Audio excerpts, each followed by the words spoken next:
In this lab, we are going to talk about virtual local area networks, or VLANs, and trunking.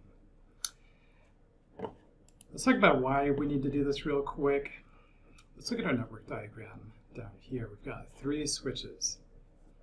Now, we have divided the middle switch basically into halves. We can kind of conceptually think of the left half of the switch being assigned to the student VLAN. Switch 1, the whole thing being dedicated to the student VLAN. And then we have a faculty VLAN on switch 3, and half of that switch 2 is assigned to faculty. It's almost like we're physically dividing switch 2 into 2 separate switches. We're building a brick wall in between those two. So a VLAN, virtual local area network, allows us to divide or combine switches to act as one single or multiple logical switches. And that'll make more sense as we get into this. So I'm going to go ahead and start cabling everything. I don't need to reset anything because I'm using a packet tracer. But I'm going to go ahead and throw a couple of switches onto my workspace. I'm going to move them up. We'll leave plenty of space for our PCs. I know, you gotta boot. Okay, so I will call this S1. I'm just going to follow the guide. S2 and S3. So why would we need virtual LANs? Well, sometimes you just want to keep traffic completely separate. For example, you might have an office where you've got one switch. Let's say you've got a 24-port switch. You have, let's just say hypothetically, 10 employees who have to connect their computers with an Ethernet cable. And you also have 10 voice over internet protocol or VoIP phones. Well, there's no reason that you would need that VoIP traffic to mix with your PC traffic. So you might set up one VLAN for the voice traffic and one VLAN for the computers. So that way they're totally separate. It can improve the performance of your network, make it in some ways easier to administer. You might also have different security reasons, like you might have top secret information allowed on one part of the network and unclassified information allowed on the other part of the network. And you could enforce that using virtual local area networks. So in this lab, we're going to set up 2 VLANs, the student VLAN and the faculty VLAN. And this would just keep this traffic separate. So we need to cable everything. I could use a crossover cable straight through, works fine too. F01 to F01. You can see this is defined as a trunk port, which we'll introduce later. And I'm going to go F02 to F01. Got those cabled. I need to put some PCs on here. I need 4 of them.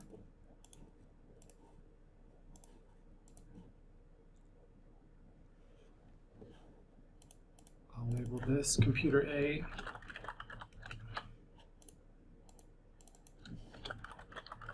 Computer B. Computer C.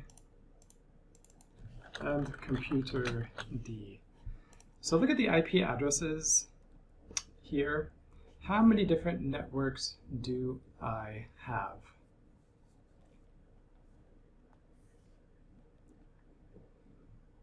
So the computers are on 2 different networks. I've got the 192.168.10 network and the 192.168.20 network.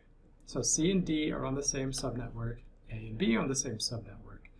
And now I've got my IP addresses assigned to VLANs. That's basically a 3rd network. I need to cable my computers. Notice we've got 3 networks, but we don't have what? We don't have any routers in here. So the question is, will these computers be able to communicate? I have 3 different networks, but I have no routers. Try to answer that question before we get to it. just connecting these according to the lab guide, F020. Labels get a little bit squished as always.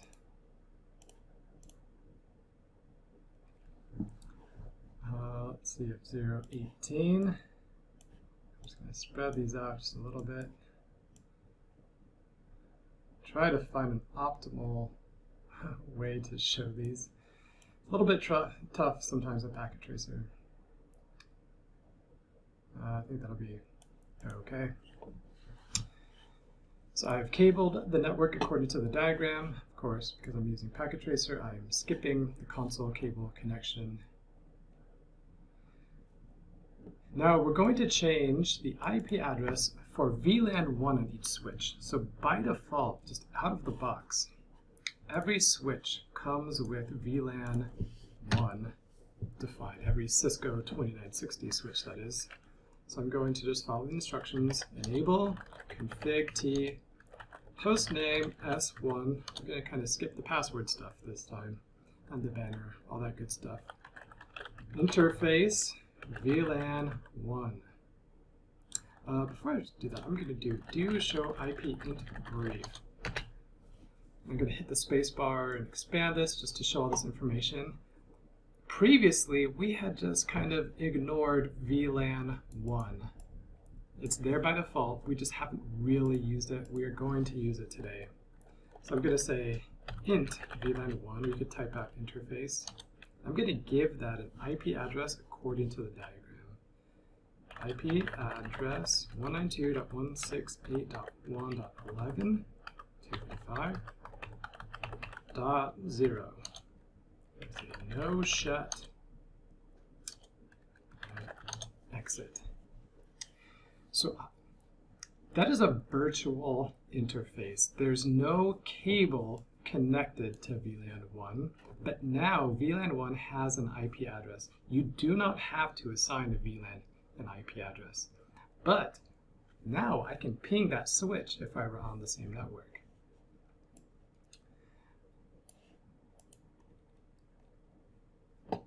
Okay, so I need to do that on each switch. So I'm going to come to S2, en conf t, hostname S2, int VLAN 1, IP address. And so I can't just copy that IP address. I've got to look at the diagram to see what I should change it to. 192.168.1.12.255.0. That's good. And we need to issue the no shut and exit command. I'm going to do the same thing on S3. En config t hostname conf t hostname S3 IP address 192.168.1.13 and use the subnet. What did I do? I forgot to say int VLAN1 IP address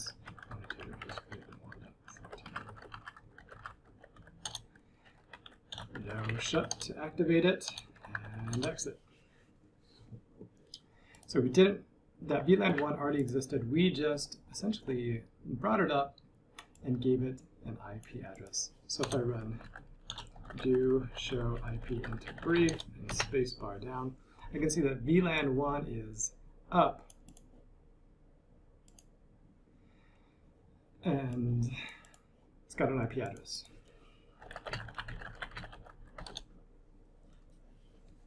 If I say do show VLAN brief, so the show VLAN brief is a very useful command, burn that one into your memory. It shows me all the VLANs on my switch, or if you're running this on a router, it would show you the VLANs on the router. You can see VLAN 1, it's active in all these interfaces. F01 through 24, G01, G02, they're all on VLAN 1 by default. Just be aware of that before we move on. All right, good. So client IP address configuration. So computer A, let's take a look at this. We want to give it the 192.168.10.3. That good subject mask, 192.168.10.1 will be our default gateway. Notice the astute observer will notice that we have not assigned that IP address to any device in our network diagram. It just doesn't show up. That's okay. Sometimes things are supposed to work and ping, sometimes they're not. In this lab, many things will not ping, and that's the way it's supposed to be. So for computer B, very similar configuration, just we're changing the last octet on the IP address. Let's go to computer C. 192.168.20.3. Its default gateway should be 192.168.20.1. So these computers will at least try to send a packet beyond if a destination is not on their local area network.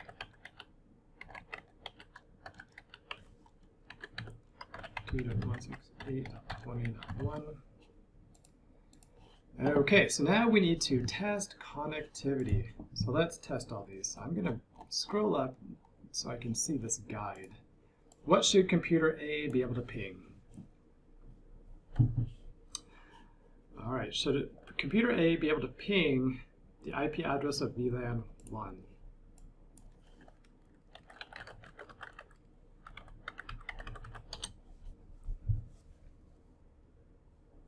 Is it going to fail, or is it just taking a long time the first time?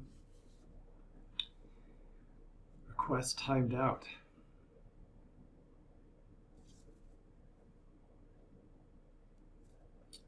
It's timing out, okay. The ping is not going to succeed. So ask yourself why. The reason why is that they're not on the same subnet, and we don't have any router to move packets between subnets. So computer A is on the 192.168.10 network, where VLAN 1 is on the 192.168.1 network. So with no router, these devices essentially don't know how to communicate. So should computer A be able to ping computer B? Let's try that. Think what's going to happen when I hit enter. Reply. It worked. So computer A can ping computer B, even though it's on a different switch. The ping is going across the Ethernet cables from switch 1 to switch 2 to computer B and coming back.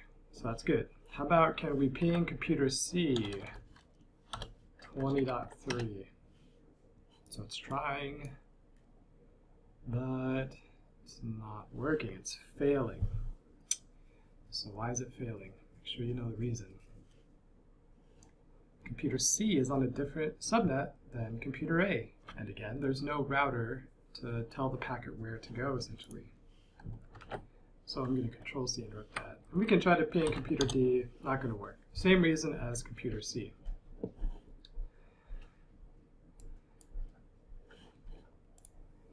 But now that we've given our switches IP addresses, we can actually pull up a switch and see if they can ping. So from S3, ping 192.168.1. Let's try to ping S2, the IP address of VLAN 1. Oops, I need to run do ping it. It's trying. Okay, 60% success. So anything more than 0 is good. So if I run that command again, it'll be 100%. What about, should S3 be able to ping S1, VLAN 1's IP address? What do you think? Let's see. 60%. Hey, 60% is passing, right? Barely. We run it again, you get 100%. Just like retaking a class, right? You get a D minus, take it again, get 100%. Been through it twice. It's basically what our switches are doing. Okay, so the switches can ping each other's VLAN 1 IP addresses because these are all on the same network.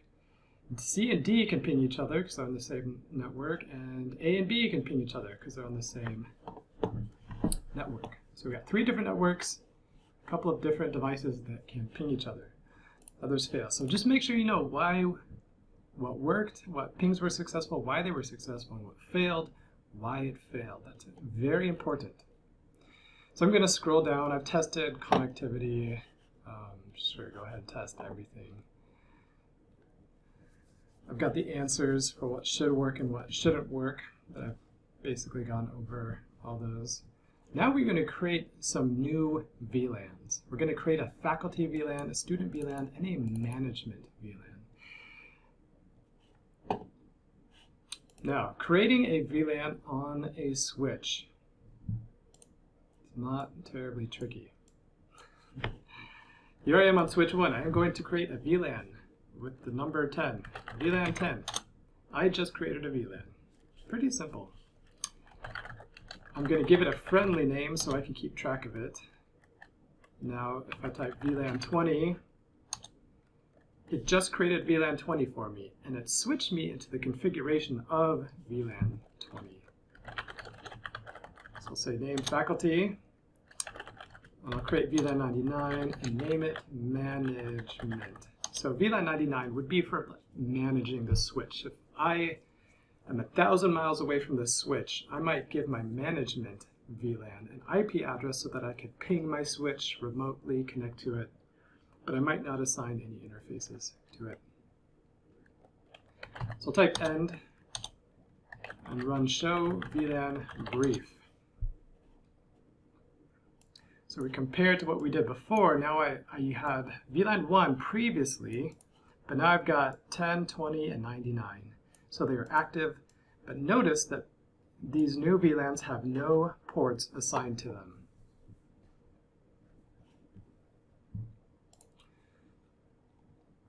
So it's good. We should see all that. Now I need to create these VLANs on every one of my switches. So I'm going to come to S2, VLAN 10, name student, VLAN 20, name faculty, VLAN 99, name management. Do show VLAN brief. They are in fact there, which is good. What about, do they have IP addresses? Do show IP int brief. No, we haven't assigned them any IP addresses. That's fine. They don't need necessarily IP addresses. It's optional. Only do it if you have a reason to do it, not just because you think IP addresses are good, so everyone should have one. So I'm going to name student, create my VLANs on S3, VLAN 20, name faculty, VLAN 99, name management. Here show VLAN brief. Everything looks good. So all of my switches, all 3 of them, they have the same VLANs created on them. That is important. So why would we want to have student, faculty, and management VLANs? Well, maybe we don't want student and faculty traffic to mix for some reason. Maybe faculty have very sensitive information, and we just really want to protect that data, so we create a separate VLAN. We might create the management VLAN just to manage the switch. That wouldn't be management in the sense of upper management or administration. This would be IT, information technology management. So why might we want the student and faculty VLANs to span across 2 switches? So if we look at our network diagram, I'm going to scroll up, make it easy. Here we have switch 1, I have students assigned to it. Let's pretend we have all interfaces assigned to students. And some on switch 2, like it bleeds over. Let's assume that we have 30 students that have to connect. Well, these are 24 port switches. That's not enough. We could go out and buy a 30 port switch if somebody makes one. It's kind of a strange number. Might make 32s. But instead, we can just leverage our existing hardware and kind of reshape these by creating VLANs so that these 2 switches essentially work together to make one bigger switch. It kind of abstracts our network configuration from the physical hardware, so we can shape our network any way we want to. Just gives us flexibility. I'm going to scroll down. Okay, so now we need to assign ports to VLANs. So if I look at my switch 1 configuration, let's find F06. So I know F06, that is what computer A is plugged into. Right now that's assigned to VLAN 1, but I want to put it onto VLAN 10, the student VLAN. So what I'm going to do is, in the config mode, I'm going to go conf t, just be aware of what mode you're in, int F06, switch port mode access, because I'm connecting a computer, it just performs better if I do this, switch port mode access, switch port access VLAN 10. So that command assigns this interface, interface 6 on the switch, to a specific VLAN. And now if I say do show VLAN brief here, I see my student VLAN has interface 6 assigned to it. So that's good. Now computer A is on that VLAN. Now I'm going to run the following commands on S1 to move the switch IP address to VLAN 99. I don't want it on interface 1 or VLAN 1 anymore. So I'm going to int VLAN 1 no IP address. So that's like the delete, right? The int VLAN 99, that's my management VLAN. IP address 192.168.1.11, 255.255.0. Do show IP int brief. Let's take a look at this. Now, in my list of interfaces, I've got VLAN 99 and it's up. And it's got an IP address. Now VLAN 1, its IP address is unassigned. It's a best practice to give an IP address to a management VLAN that has no interfaces assigned to it. This just prevents somebody from plugging in, pinging your switch's IP address, and getting remote access to it.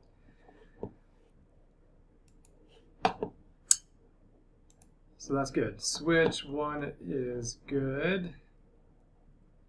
Now we're going to go to switch 2. Here's what we're going to do. I'm going to exit out of the config VLAN. Int F011, switch port mode access, switch port access VLAN 10, so that's my student VLAN. So computer B should be on the student VLAN, so that's why I'm changing 11. And next I'll assign interface 20 to VLAN 20. Int F020, switch port mode access, switch port access VLAN 20. So now computer C should be on VLAN 20. Do show IP int brief. I should run do show VLAN brief. That's what I should have run. Yes, I can see that the interfaces have been assigned to the correct VLANs. I'm going to move the IP address on switch 2 to the management VLAN again. So exit, int VLAN 1, no IP address. Switch is still going to work fine without that IP address. I'm going to say int VLAN 99. IP address 192.168.1.12, 255.255.255.0, and that's good. So if I type end here, now I can run show VLAN brief, or you could run do show VLAN brief in config mode. Either way works. looks good. Do show IP int brief. VLAN 99's got my IP address. That's good. All right, switch 3. Exit int f018. Switch port mode access. Switch port access VLAN. That seems like a typo. I'm magically going to fix that right now. Okay, through the magic of digital editing, I have fixed the typo. So on S3, we should be putting interface 18 onto VLAN 20. Access switch port, access VLAN 20. I'm going to exit, then I'm going to go to int VLAN 1, no IP address to remove it, and then int VLAN 99 to switch to my management VLAN, IP address 192.168.1.13.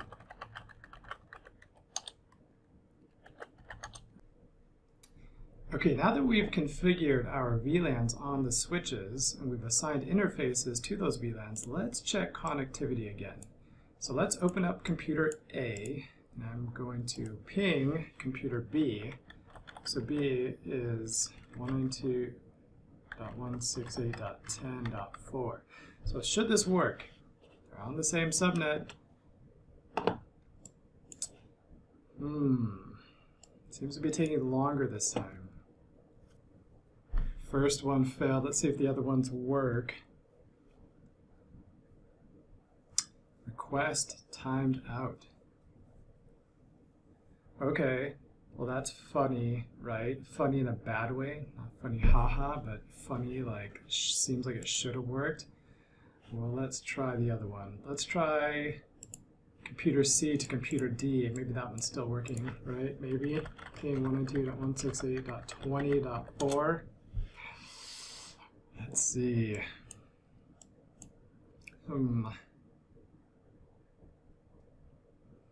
Request timed out again. This isn't looking good.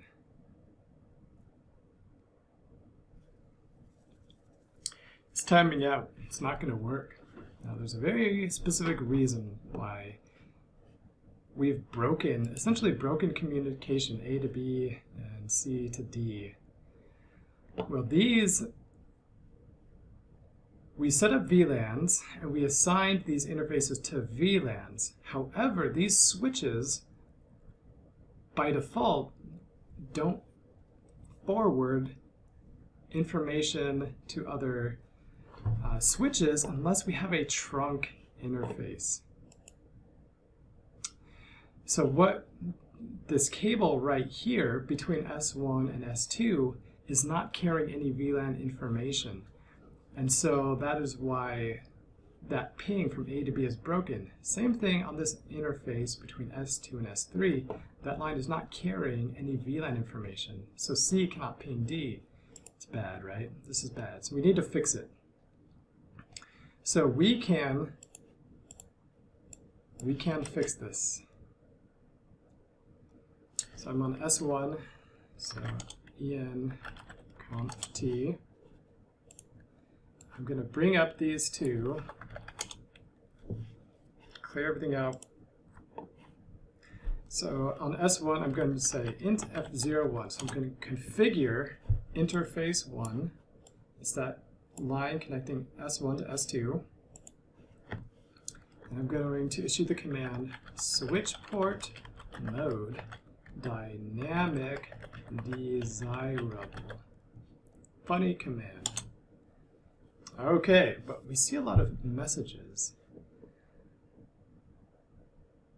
We see a bunch of status messages. Line protocol on F01, change state to down, up, up. Okay. What's happening is that these two switches are essentially forming a trunk relationship. You see the lights are still amber, now they're green, so that's good. So I'm going to run the command do show VLAN brief. All right, we're looking for something very specific right now. So something is missing. If you look, we're looking at S1 now. A port is missing from this status. F01 is no longer there. That command, switch port mode dynamic desirable, essentially tells our switch to try to communicate with the connected switch and form a trunk relationship. Let's do the same thing over here. Do show VLAN brief. So same thing on this switch, on S2. F01 is not assigned to any VLAN. A trunk port is kind of a special port. It can carry traffic for multiple VLANs. So this is good.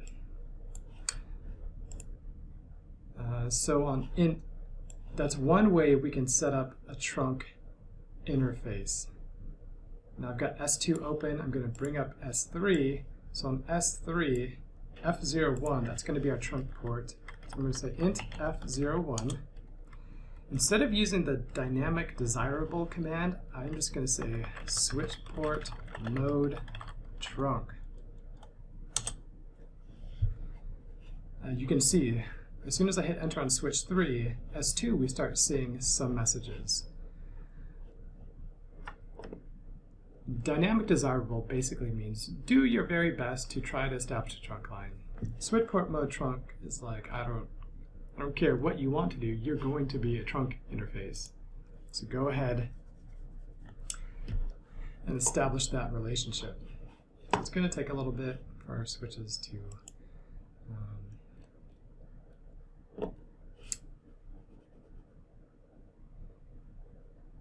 they finally reached their green blinky lights, so that's good. Now there's a command. It's a show command, so as always in config mode, you got to put do show interfaces trunk, or just int. All right, so we see that on switch 3, we've got port F01 is trunking. We're allowing lots of VLANs. 1, 10, 20, 99. All that traffic can go along that trunk interface. Okay, now we're going to verify connectivity between computers. So can computer A ping computer B? Yes, that works. So B should be able to ping computer A.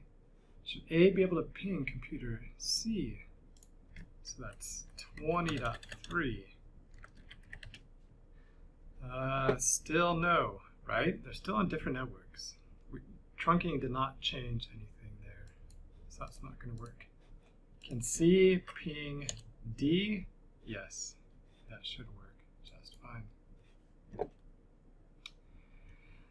Okay, here's a bonus. Time permitting in class, if you have time to do this, that's fantastic. So we're going to reassign ports. So on S1, just clear out those commands so we start fresh. Int range of 0, 11 through 24. Sorry, config T. Int range of 0, 11 through 24. Switch port mode access. Switch port access VLAN 10. And show BR for brief. So 11 through 24, we just put a whole bunch of interfaces at the same time onto a single VLAN. Now, can we assign F0, 11, and 21 to VLAN 20? So config T. Int F0, 11, comma, F0, 21. I messed that up. Range. Switch port mode access. Switch port access VLAN 20. So we can do show VLAN brief. They were assigned to faculty. That's good.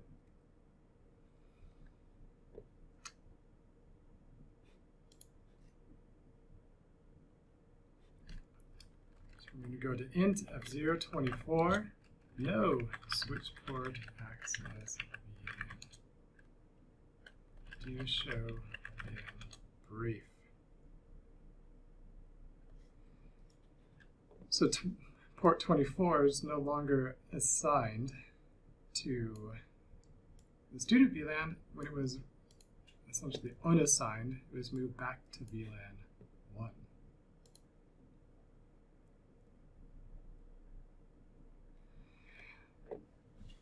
Now, where should we assign it? Let's try this. VLAN 30 doesn't exist.